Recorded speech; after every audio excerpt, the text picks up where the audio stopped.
It's time for Wheels Wednesday. And we're talking about the all-new Scorpio-N, the latest launch from Mahindra and Mahindra. And to talk to you about what is on offer, I have with me Renuka Kirpalani, who is Executive Editor, Video Content at Autocar India. Thank you so much, Renuka, for taking the time. As I understand it, you are sitting in a car. I do not know if it is, in fact, the Scorpio-N. But no, what can you... It's not the Scorpio, it's my car, but I'm always out on the road, as you know, Alex. Yeah. But thanks for having me on the show. No, fantastic. Thank you so much for taking the time.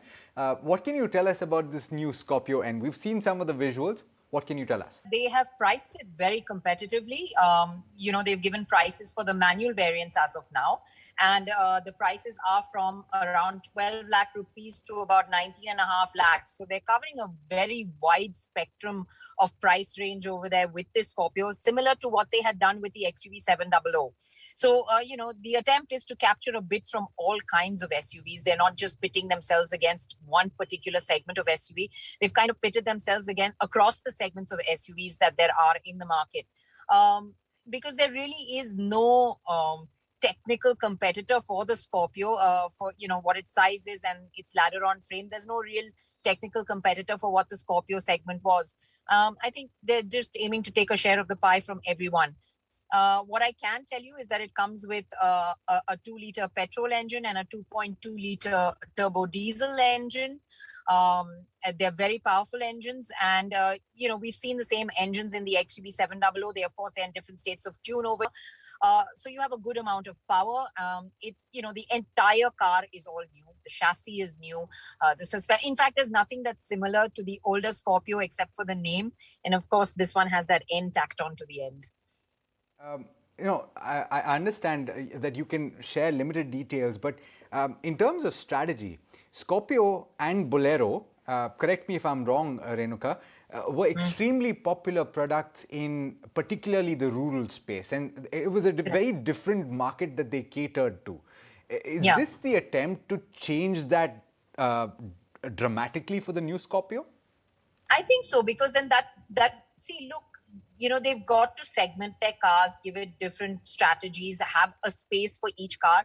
And this Scorpio is definitely going to appeal also to the urban market. It's not like it won't appeal to the rural market anymore. I think even that market will appreciate it because there are different levels, different variants, as I've said. But I think, yes, they're aiming to capture a lot more of the urban market and that share of the pie with this Scorpio. It's a very modern car. It's got a whole lot of the modern features. It's got a really modern looking interior as well. So, yes, of course, they're aiming to capture this urban market. You've said that there are no direct competitors, but at the same time, you're talking about, I would think, the Tata Harrier, wouldn't you say? Or a few others that play in that segment? Well, if you watch their presentation, they kind of compared themselves from everything from a Seltos to an Innova to a Fortuner. And in each segment, they actually broke it down with variants and showed, a presentation on how many more features they have against each one in these segments, in a like-to-like comparison. So like I said, they're kind of pitting themselves against, but the closest competitor for it would probably be something like the Safari, if you were to ask me, because this is a 7-seater. So you've got to remember it's a ladder-on frame. It is a 7-seater, and the others are really monocoque construction. So there's a difference there.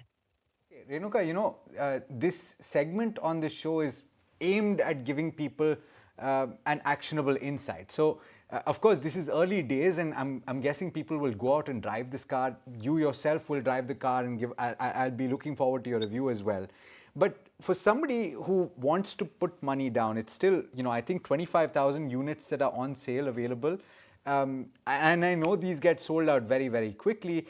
What advice would you give to somebody who may be looking at this car? If you're looking at this car, run out and book one because these prices are introductory. That would be my advice to anyone looking at this car. No, okay. So let me couch that a little differently then. What other vehicles would you suggest that you look at in the same breath?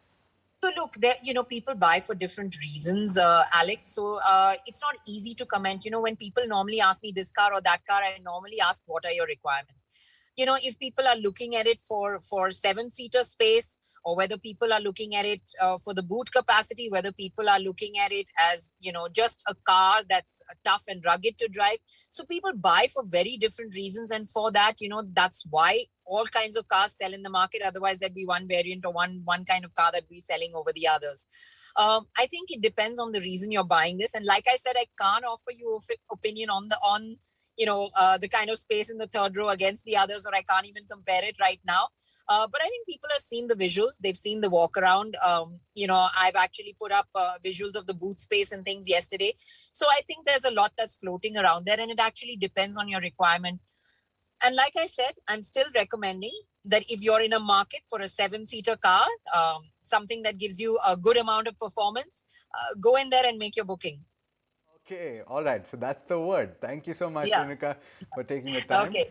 Always a pleasure. Thanks so much, Alex. Thank you.